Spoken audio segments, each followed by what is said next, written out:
në këtë edicion do të ndiqni.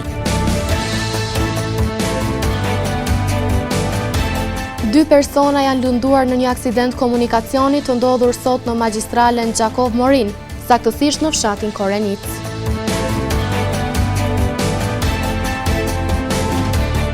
Nga pakujdesia drejtuesve të mjeteve, shumë shtylla elektrike e shenja të komunikacionit të dëmtuara në qytet.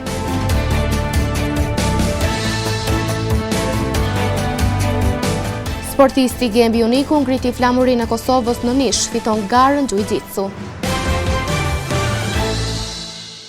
Përshëndetje, po fillojmë edicionin qendror të lajmeve këtu në televizionin Syri. Për shkak të një aksidenti të ndodhur sot në fshatin Korenic, 2 persona kanë marrë trajtim shëndetësor në spitalin e Gjakovës. Të lënduarit janë jashtë rrezikut për jetë. Aksidenti është konfirmuar edhe nga policia. 2 persona janë lënduar sot në një aksident komunikacioni në cilën u përfshin 3 makina, të cilat po qarkullonin në drejtim të magjistrales Gjakov Morin, përkatësisht në fshatin Korenic. Njëri nga të lënduarit është një grua shtatzënë, e cila po merr trajtim në spitalin Isa Grezda në Gjakov. Urgjenca ambulante e ka sjell 2 të aksidentuar, një grua shtatzënë, e cila është qenë në ekzaminim te ginekologu jashtë rrezikut, dhe një lëndim tjetër i cili është u ekzaminuar me radiografi edhe me ekzaminime shtesë për diagnostifikim. Jashtë rrezikut për momentin janë, besoj që do të trajtohen në Gjakov. Rastin e aksidentit e ka konfirmuar edhe policia në Gjakov, të cilët pohojnë se deri në aksident ka ardhur për shkak të mos respektimit të shenjave të komunikacionit. Imazhet e regjistruara nga kamera e televizionit sot tregojnë për një pamje as pak të mirë të disa shtyllave elektrike dhe shenjave të komunikacionit. Disa nga ato intervistuarit thonë se kjo situatë është shumë shqetësuese, sepse dëmtimi i shtyllave elektrike mund të ketë pasoja shtesë. Dëmtimet në hapësirat publike janë bërë problem i vazhdueshëm që po shqetëson qytetarët. Ajo që të bie në sy sot është dëmtimi i shtyllave elektrike në afërsi të QKMF-s, ndërkohë në pjesë të ndryshme të qytetit edhe shenjat e komunikacionit nuk po kursehen. Qytetarët e intervistuar kërkojnë nga komuniteti më shumë kujdes për hapësirat publike. Vetë qytetarët duhet të kenë parasysh atë se kjo është pronë e përgjithshme e përbashkët publike, cilën duhet ta kemi parasysh dhe duhet kujdesemi ndaj saj. Vjen keq që një ndërgjegjësim i tillë na mungon, po na mungon shumë. Sidomos të rrit, cilët duhet ta dinë se kjo pjesë është pjesë e tyre, është e ardhmja e tyre, është bukuria e qytetit, është edhe çak edhe mund të rrinë raste të tjera që mund të sjellin raste tragjike. Sidomos kur është fjala për shtyllat elektrike. Mendoj se qytetarët duhet të kenë kujdes të gjithnjë. Nuk është vetëm në rreth në shtëpi, rregullin në shtëpinë dhe aborrin, e jashtë derës aborri të le punën shkëlqyese duhet shteti në punët. Na duhet secili me dhon kontributin. E vërtetë është që leshet që kanë e pjesojnë vend, po pjesojnë edhe trotuarët. Atëherë ne nuk kemi me kalu, po duhet me dalë në rrugë, atëherë rrezikohem edhe ne si kamësor, dhe me bicikla po duhet shpesh përdoremi më. Këtu zgjedhja ime është kjo, secili me dhon kontributin e vet. Secili e shet një shantjesor në rregull, me rujt, me tregu, me lajmëru me kohë, edhe na kretë, se faktori njëri e ndreq, faktori njëri e prish. Të gjithë duhet të kuptojnë se kjo infrastrukturë është për të mirën e përbashkët dhe shkatrimi i saj ndikon drejt për drejt në sigurinë dhe jetën e të gjithë komunitetit, thanë mes tjerash të intervistuarit. As tentimi 25 në kuvendin e Kosovës nuk mori epilog të zgjidhjes. Pas më pak se 5 minuta, deputetët liruan sallën duke mos zgjedhur komisionin për votim të fshehtë të kryeparlamentarit, ndërsa kryesuesi Avni Dehari seancën e radhës e thirri pas 48 orësh. Deputetët e zgjedhur për të formuar legjislaturën e 9 as sot nuk arritën të ndryshojnë qëndrim për të formuar komisionin për votim të fshehtë. Edhe sot në përpjekjen e 25 nuk kaloi pika e tretë në agjendën e seancës konstituive. Ajo që po shihet është se nuk po lëviz asgjë, që nga propozimi i kryesuesit të kuvendit Avni Dehari më 1 maj për të propozuar secila parti kandidatin e tyre për komision. Ngërshi politik në vend po vazhdon përkundër thirrjeve që shoqëritë civile dhe ndërkombëtarët po bëjnë që të krijohen institucionet në vend, pasi kjo situatë po sjell stagnim të shumë proceseve. Nënkryetaria e Partisë Demokratike të Kosovës Vlora Qitaku për ngërshin institucional të krijuar tash disa javë e akuzoi lëvizjen vetëvendosje, duke bërë thirrje për reflektim. Kuvendi dhe institucionet e Kosovës vazhdojnë të mbesin të bllokuara për shkak të kryenetësisë së grupit të parë parlamentar.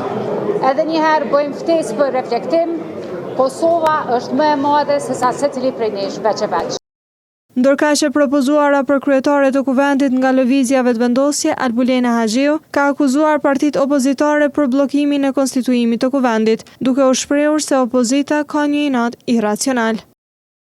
Opozita me një inat do të thoja irracional ka vendosur që të mos marrë pjesë në votim, duke vepruar kështu në shpërputje me aktgjykimin e gjykatës kushtetuese, të cilin e kemi përmendur, por për cilin edhe ju jeni në dijeni. Mendoj që është jashtëzakonisht e rëndësishme që deputetët e Kuvendit Republikës së Kosovës të jenë të përgjegjshëm dhe të veprojnë në përputhje me kushtetutën dhe me aktgjykimin e gjykatës kushtetuese. Lutfi Haziri nga Lidhja Demokratike e Kosovës u shpreh se arritja një marrëveshjeje politike është për te urgjencës. Për mua edhe për LDK në emri për vetë që më ka të bëjë parime, njërë që konstituimi mu finalizu, sa ma shpejt dhe një marrëveshje politike është për te urgjencës, sepse Kosova përfundimisht është në krizë politike e cila në mungesë funksionimit kuvendit në radhë parë. Me vonë edhe të ekzekutivit me legitimitet që ka dalë për nënë shkurtit e pa mundëson me ecë.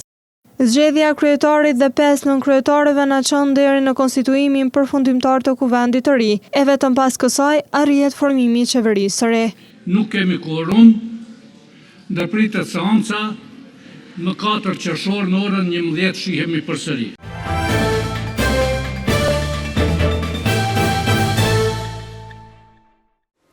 Rastet e fruthit kohëve të fundit janë trajtuar si një alarm që duhet rritur imunizimi me vaksinët që mbron individin e posaçërisht fëmijët nga ky infekcion.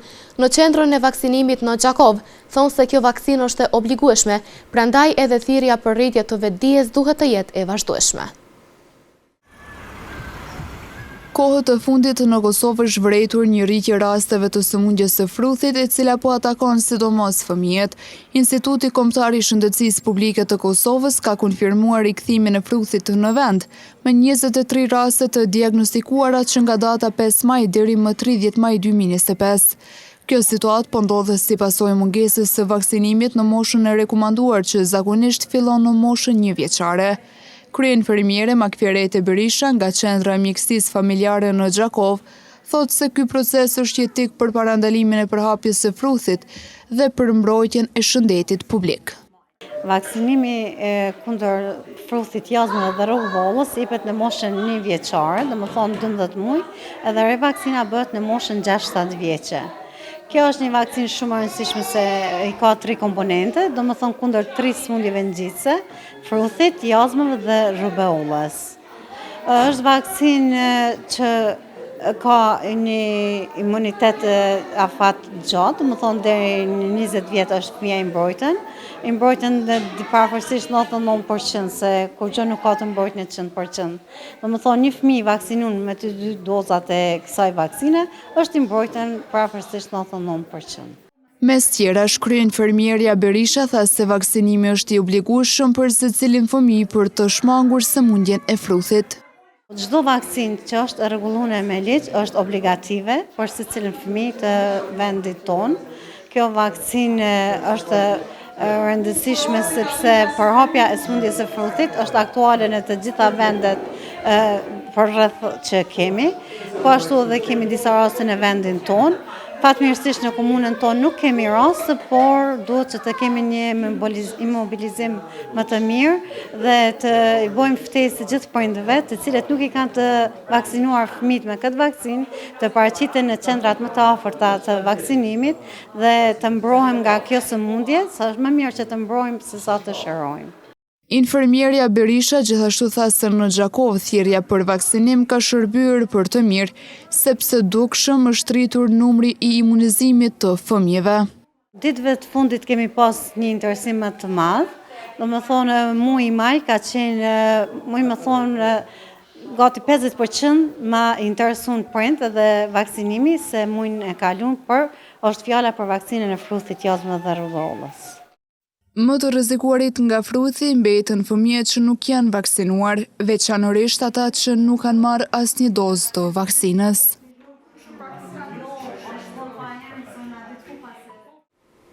Qëndrimi në natyrë, veçanërisht në mesin e bimësisë së ulët, shoqërohet me rrezikun e kontaktit të mundshëm me rriçrat. Ato janë të shpeshta në varësi të kushteve klimatike mjedisore. Doktori Musa Halila i thotë se pacientët nuk duhet të provojnë vetë në heqjen e rriçrave, por të drejtohen në institucionin më të afërt shëndetësor. Në muaj të ngratë, pickimet nga rriçrat bën më të shpeshta dhe mund paraqesin rrezik për bartjen e infeksioneve. Specialistët e mjekësisë familjare në urgjencën e Gjakovës theksojnë se kujdesi duhet të jetë maksimal. Rriçnat, siç e dim, zakonisht fillojnë në kohët e nxehta, me fillimin e stinës pranverës dhe verës. Janë të rrezikshëm vetëm ata kur bartin virusin, përndryshe në përgjithësi nuk janë të rrezikshëm. Regioni i Gjakovës nuk njihet si region endemik, nuk kemi pas ndonjë rast me jethe hemorragjike. Doktori apelon që pacientët e pickuar të mos tentojnë të heqin vetë rriçrat, por të paraqiten menjëherë për trajtim mjekësor. Pacientat që janë të pickum duhet mu paraqit tek ne, jo me tentu vetë me rriçnin, dhe simptomet janë zakonisht me temperaturë, dhimbje të muskujve, nyjeve, plagështi, dhe në shkallat më të rënda ku fillojnë gjakderdhjet. Ndërkaq, rastin e parë për këtë vit e kemi regjistruar më 16 maj, tha mes tjerash doktori Halilaj. Zakonisht kemi në rrothin e Gjakovës kemi të shënuar këtu. Rastin e parë kemi paraqitur me datën 16, rasti i fundit është sot. Me datën 16 ka qenë Palabardh, kurse sot vjen prej fshatit Skivian. Mjekët rekomandojnë mbrojtje personale gjatë qëndrimit në natyrë si dhe veshje të përshtatshme për të shmangur kontaktin me rriçra si masa parandaluese. Mira lule janë mbjellur në parkun e qytetit nga kompleksi Kino Plus. Ky angazhim komunitar tashmë është bërë i përvitshëm nga biznesi privat, si një mundësi e mirë për të kujdesur për hapësirat e gjelbra. Edhe këtë vit si vitet e shkuara, kompleksi Kino Plus ka vazhduar traditën e kujdesit ndaj hapësirave publike. Mira lule janë mbjellur në parkun e qytetit nga kompleksi biznesor, si një nismë të jetë mirë komunitare.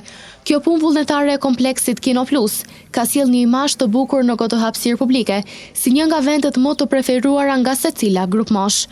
Ky aksion po vlerësohet të jetë një shembull i mirë që mund të shërbejë si model për shumë biznese tjera që të kontribuojnë në ruajtjen dhe kujdesin ndaj hapësirave publike dhe në ndërtimin e një ambienti sa më të ngrohtë dhe të përshtatshëm për një mirëqenie komunitare. Natyra është vendi më i përshtatshëm për të gjithë për të kaluar kohë të bukur, sidomos kur është e zbukuruar deri në detaje, siç është edhe kjo hapësirë në parkun e qytetit, për të cilët tashmë është kthyer në traditë të mirëmbahet nga kompleksi Kino Plus.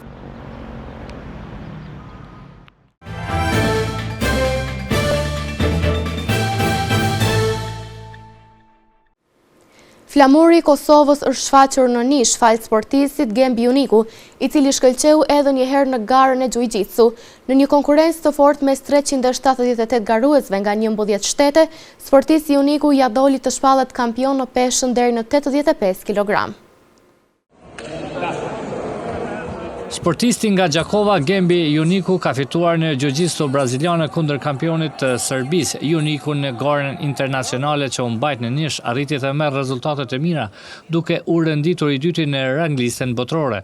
Ndjesinë e fitores e ndjen gjithmonë, por kur ajo ndodh në Serbi është edhe më e madhe, thot sportisti Uniku. Mas por fitore historike. Jam dalë kampion në garën të Serbi.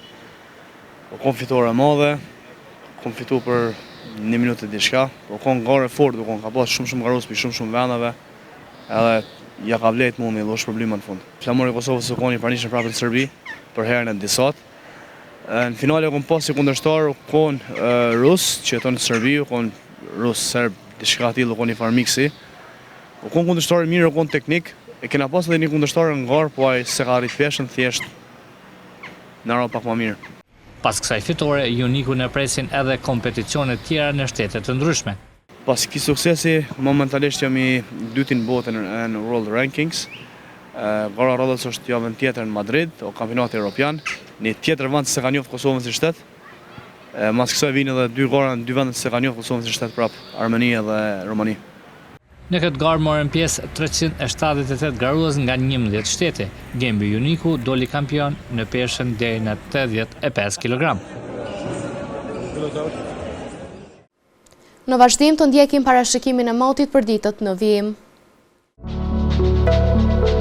Dita e sotme është karakterizuar nga moti me diell dhe vranësira të kohë paskoshme, me temperatura që kanë lëvizur nga 13 deri në 29 gradë Celsius. Për nesër, temperatura do lëvizin nga 13 deri në 30 gradë Celsius, karakterizuar nga moti me diell.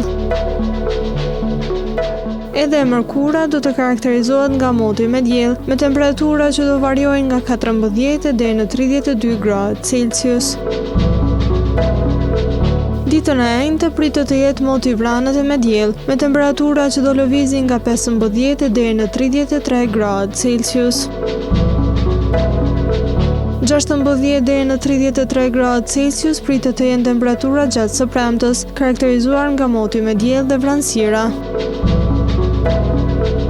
Mot me diell parashihet gjatë së shtunës, shoqëruar me temperatura nga 17 deri në 34 gradë Celsius. Edhe për të dielën parashihet mot me diell, me temperatura që do variojnë nga 17 deri në 34 gradë Celsius.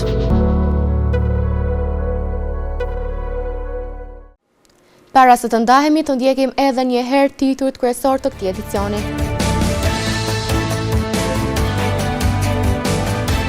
Dy persona janë lënduar në një aksident komunikacioni të ndodhur sot në magjistralen Gjakov Morin, saktësisht në fshatin Korenic.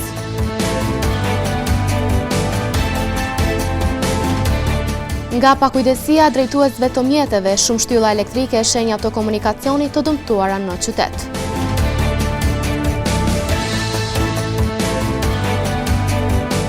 Sportisti Gembi Uniku ngriti flamurinë e Kosovës në Nish, fiton garën Jiu-Jitsu. Këtu merr fund ky edicion qendror i lajmeve. Ju mund të vazhdoni të na ndiqni në televizionin Syri si dhe në rrjetet tona sociale. Mirupafshim.